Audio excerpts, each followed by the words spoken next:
Finally, we've Anne Brontë sharing her secret reflection.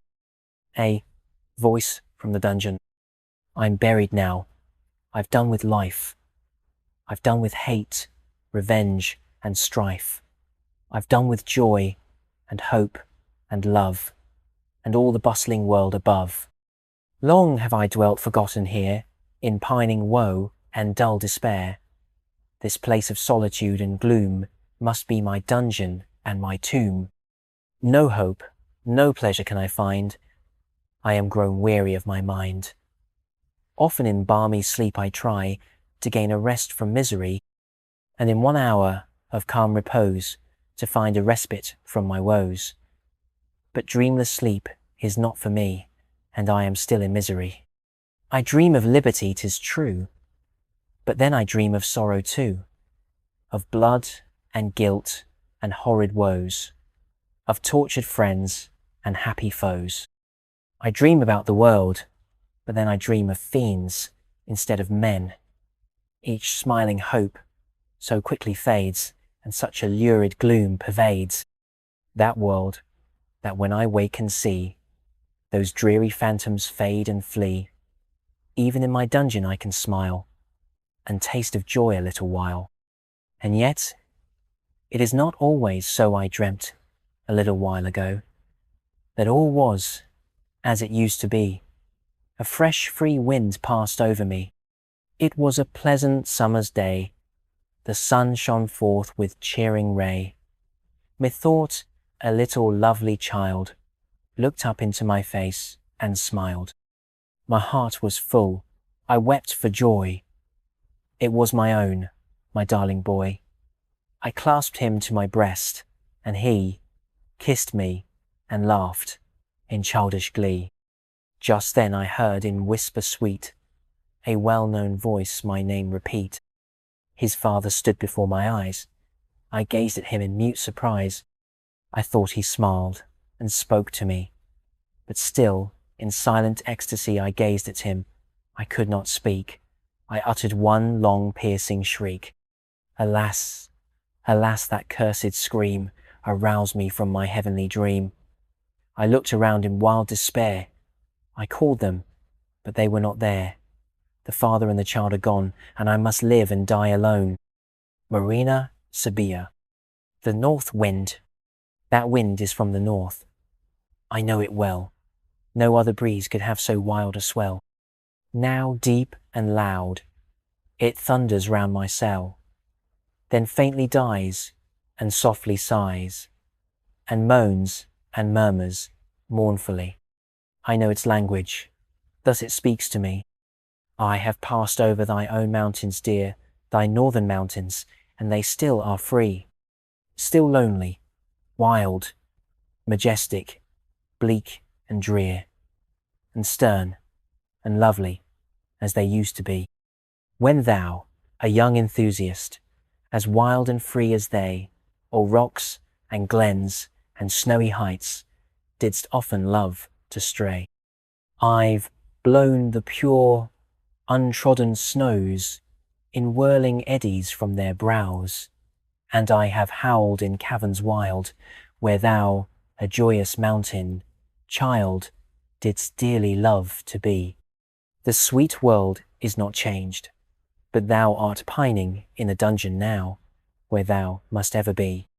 No voice but mine can reach thy ear, and heaven has kindly sent me here to mourn and sigh with thee, and tell thee of the cherished land of thy nativity. Blow on, wild wind, thy solemn voice, however sad and drear, is nothing to the gloomy silence I have had to bear. Hot tears are streaming from my eyes, but these are better far than that dull, gnawing, tearless time, the stupor of despair. Confined and hopeless as I am, oh, speak of liberty. Oh, tell me of my mountain home, and I will welcome thee. Alexandrina Zenobia. Verses to a child. Oh, raise those eyes to me again, and smile again so joyously. And fear not, love, it was not pain nor grief that drew those tears from me, beloved child, thou canst not tell the thoughts that in my bosom swell whene'er I look on thee.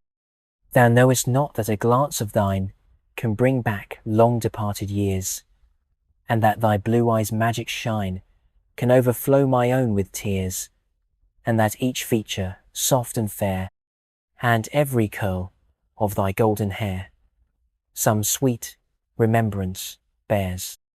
Just then thou didst recall to me a distant, long-forgotten scene.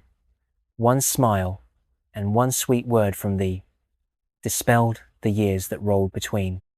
I was a little child again, and every after joy and pain seemed never to have been. Tall forest trees waved over me to hide me from the heat of day, and by my side a child like thee among the summer flowerets lay. He was thy own, thou merry child. Like thee he spoke, like thee he smiled, like thee he used to play. Oh, those were calm and happy days. We loved each other fondly then, but human love too soon decays, and ours can never bloom again. I never thought to see the day when Florian's friendship would decay like that of colder men. Now, Flora, thou hast but begun to sail on life's deceitful sea. Oh, do not err as I have done, for I have trusted foolishly the faith of every friend I loved. I never doubted till I proved their heart's inconstancy. 'Tis mournful to look back upon those long departed joys and cares, and I will weep, since thou alone art witness to my streaming tears. This lingering love will not depart. I cannot banish from my heart the friend of childhood's years. But though thy father loves me not, yet shall I still be loved by thee. And, though I am by him forgot, say, wilt not thou remember me? I will not cause thy heart to ache. For thy regretted father's sake, I'll love and cherish thee. Alexandrina Zenobia. Retirement. Oh, let me be alone a while. No human form is nigh, and I may sing and muse aloud. No mortal ear is by. Away, ye dreams of earthly bliss, ye earthly cares be gone. Deprit, ye restless wandering thoughts, and let me be alone. 1 hour, my spirit, stretch thy wings, and quit this joyless sod. Bask in the sunshine of the sky, and be alone with God. Despondency. I have gone backward in the work, the labour has not sped. Drowsy and dark my spirit lies, heavy and dull as lead. How can I rouse my sinking soul from such a lethargy? How can I break these iron chains and set my spirit free? There have been times when I have mourned in anguish all the past, and raised my suppliant hands on high, while tears fell thick and fast, and prayed to have my sins forgiven with such a fervent zeal, an earnest grief, a strong desire that now I cannot feel, and vowed to trample on my sins, and called on heaven to aid my spirit in her firm resolves and hear the vows I made. And I have felt so full of love, so strong in spirit then, as if my heart would never cool or wander back again. And yet, alas, how many times my feet have gone astray, how oft have I forgot my God, how greatly fallen away. My sins increase, my love grows cold, and hope within me dies, and faith itself is wavering now. Oh, how shall I arise? I cannot weep, but I can pray. Then let me not despair. Lord Jesus, save me lest I die. Christ, hear my humble prayer. To Cowper. Sweet are thy strains, celestial bard, and oft in childhood's years I've read them o'er and o'er again, with floods of silent tears. The language of my inmost heart I traced in every line. My sins, my sorrows, hopes and fears were there and only mine. All for myself the sigh would swell, the tear of anguish start. I little knew what wilder woe had filled the poet's heart. I did not know the nights of gloom, the days of misery, the long, long years of dark despair that crushed and tortured thee. But they are gone. From earth at length thy gentle soul is past, and in the bosom of its God has found its home at last. It must be so. If God is love, and answers fervent prayer, then surely thou shalt dwell on high, and I may meet thee there. Is he the source of every good, the spring of purity? Then in thine hours of deepest woe, thy God was still with thee. How else, when every hope was fled, couldst thou so fondly cling to holy things and holy men? And how so sweetly sing of things that God alone could teach? And whence that purity, that hatred of all sinful ways, that gentle charity? Are these the symptoms of a heart of heavenly grace bereft?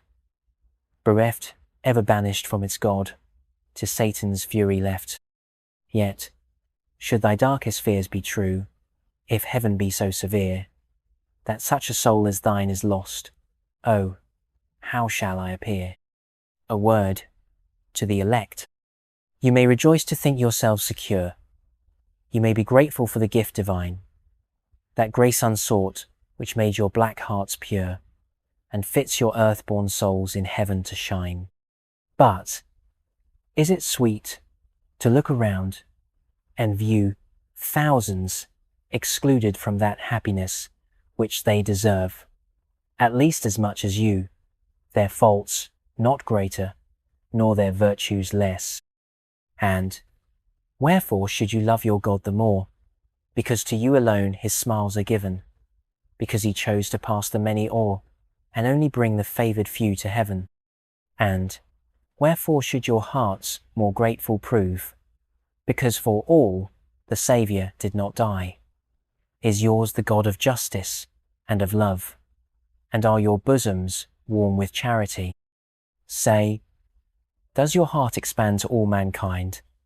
And would you ever to your neighbour do, the weak, the strong, the enlightened, and the blind, as you would have your neighbour do to you? And when you, looking on your fellow men, behold them doomed to endless misery, how can you talk of joy and rapture then? May God withhold such cruel joy from me, that none deserve. Eternal bliss, I know, unmerited the grace in mercy given, but none shall sink to everlasting woe, that have not well deserved the wrath of heaven. And oh, there lives within my heart a hope, long nursed by me, and should its cheering ray depart, how dark my soul would be. That, as in Adam all have died, in Christ shall all men live, and ever round his throne abide, eternal praise to give. That even the wicked shall at last be fitted for the skies, and when their dreadful doom is past, to life and light arise. I ask not how remote the day, nor what the sinner's woe, before their dross is purged away. Enough for me to know that when the cup of wrath is drained, the metal purified, they'll cling to what they once disdained, and live by him that died. Past days.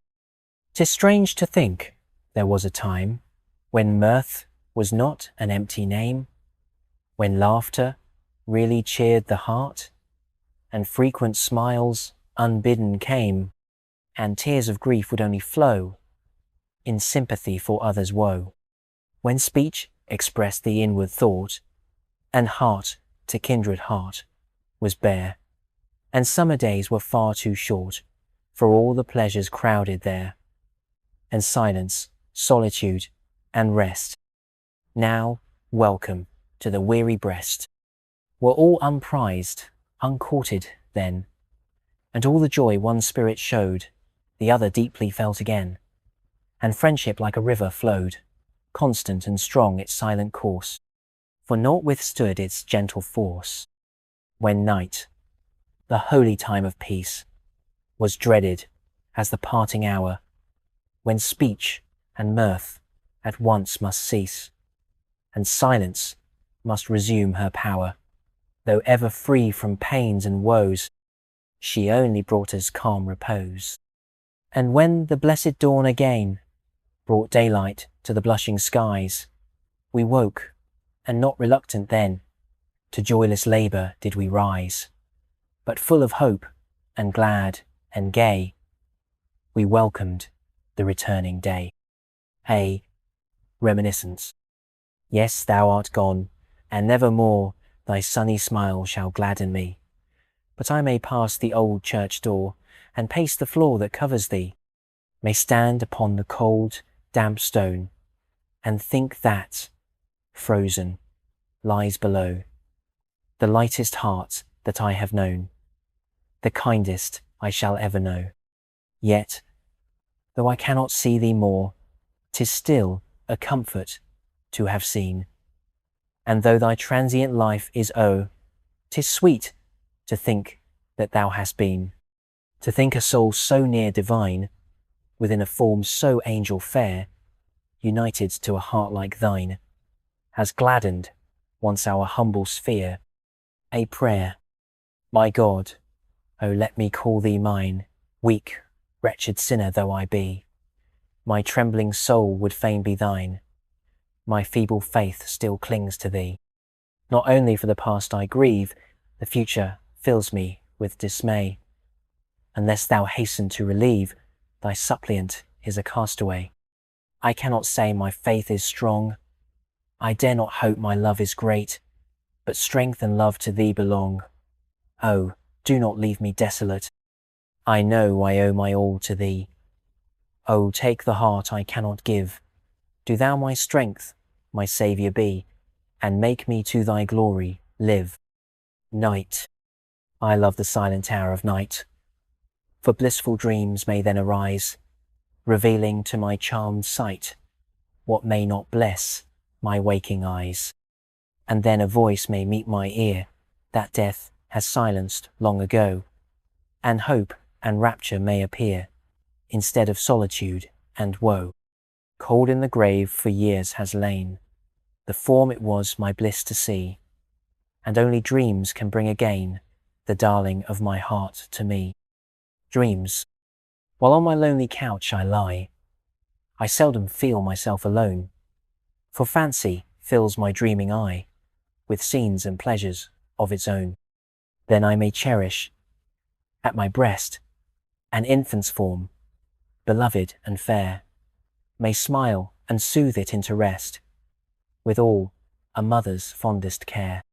How sweet to feel its helpless form depending thus on me alone, and while I hold it safe and warm, what bliss to think it is my own.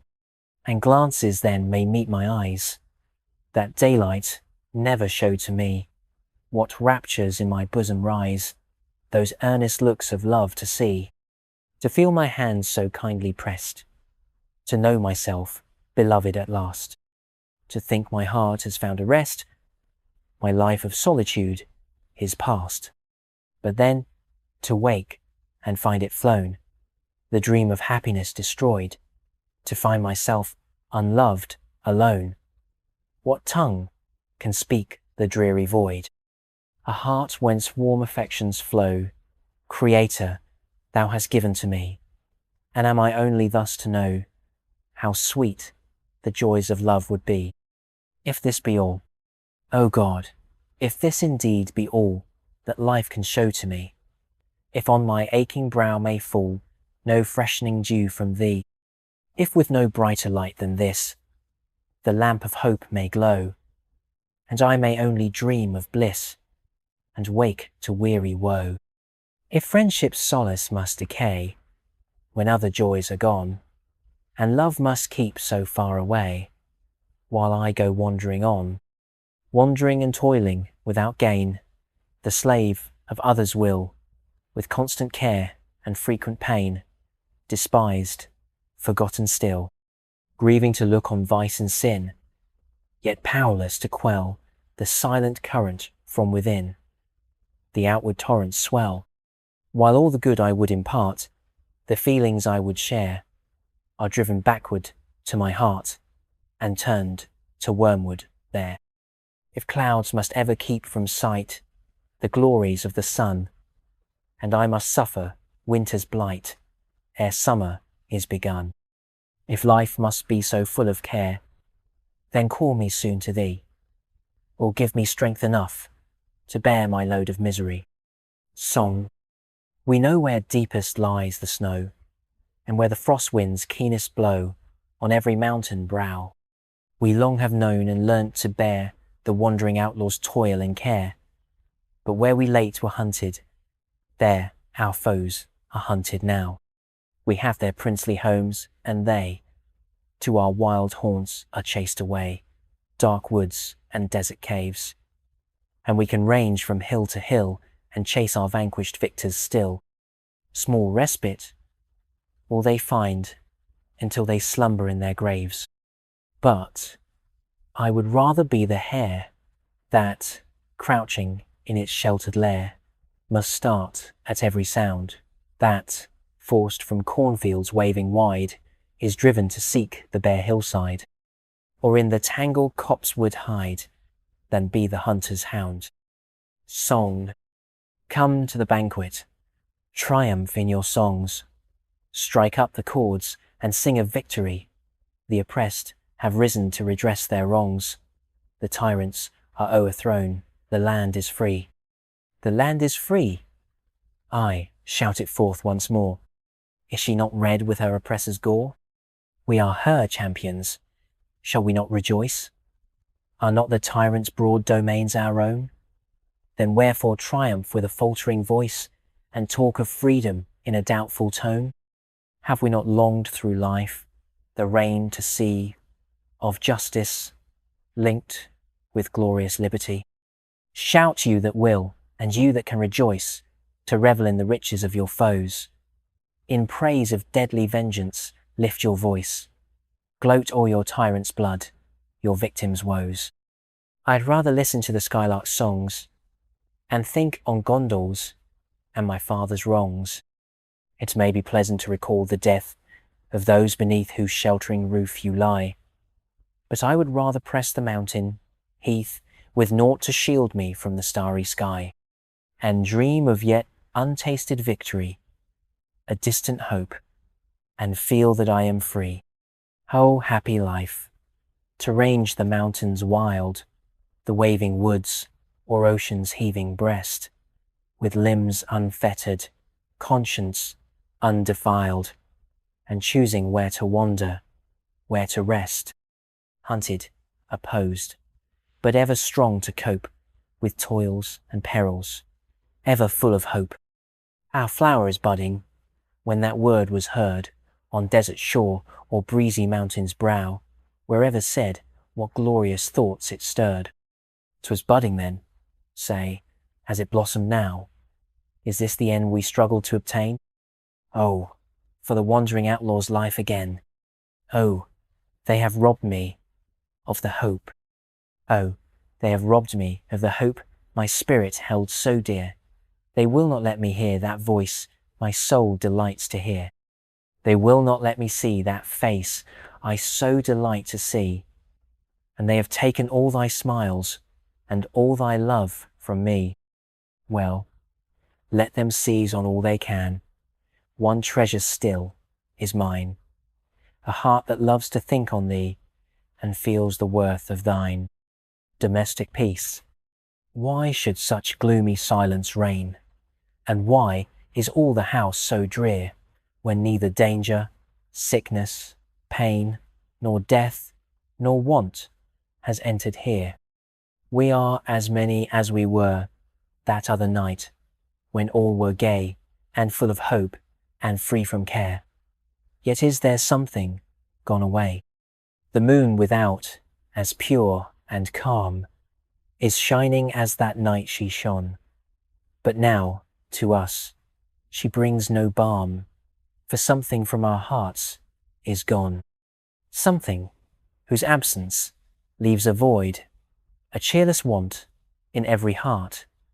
Each feels the bliss of all destroyed, and mourns the change, but each apart. The fire is burning in the grate as redly as it used to burn, but still the hearth is desolate, till mirth and love with peace return. 'Twas peace that flowed from heart to heart, with looks and smiles that spoke of heaven, and gave us language to impart the blissful thoughts itself had given. Domestic peace, best joy of earth, when shall we all thy value learn? White angel, to our sorrowing hearth, return, O graciously return. Severed and gone,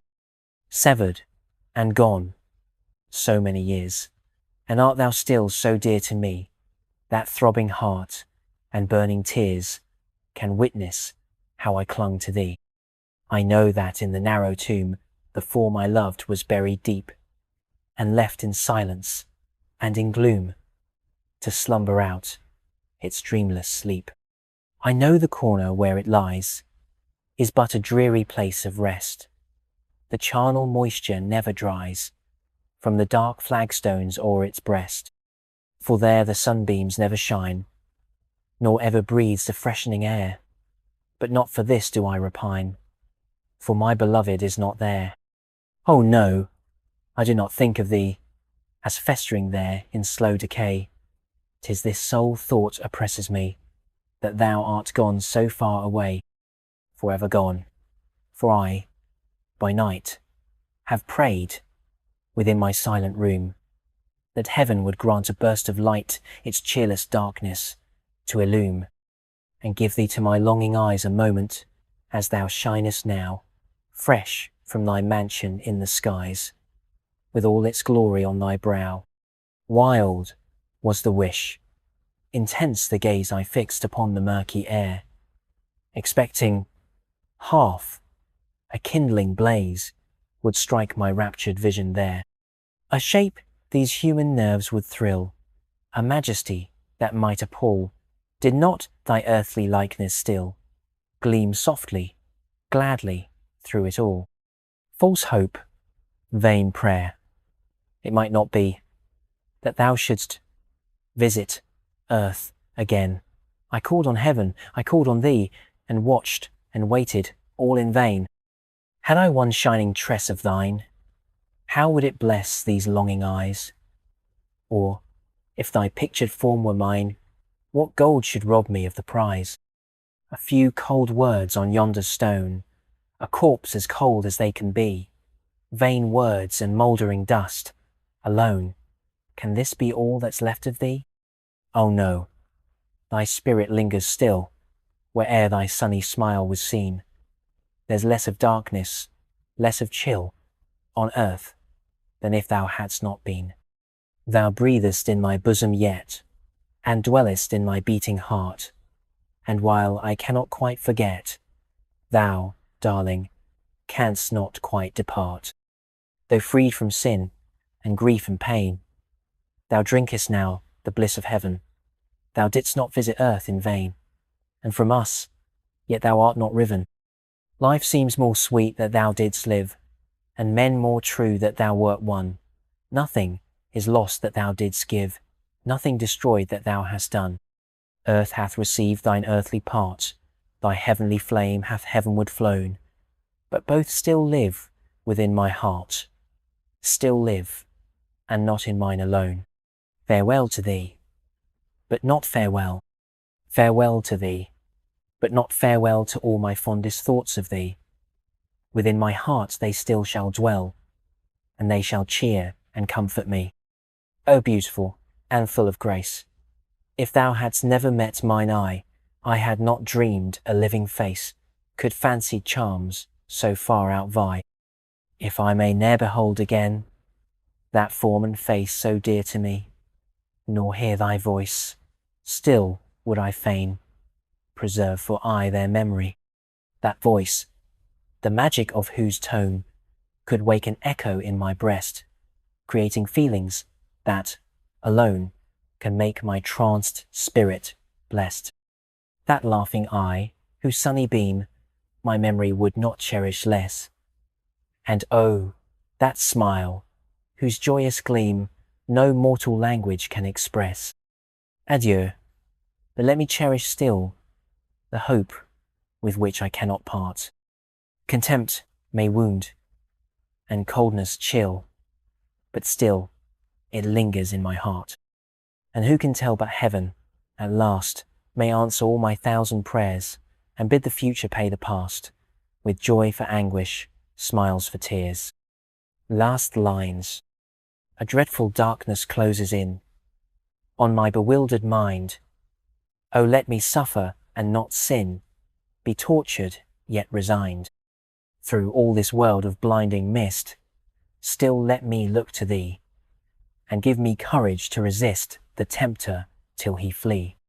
Weary I am, oh give me strength, and leave me not to faint.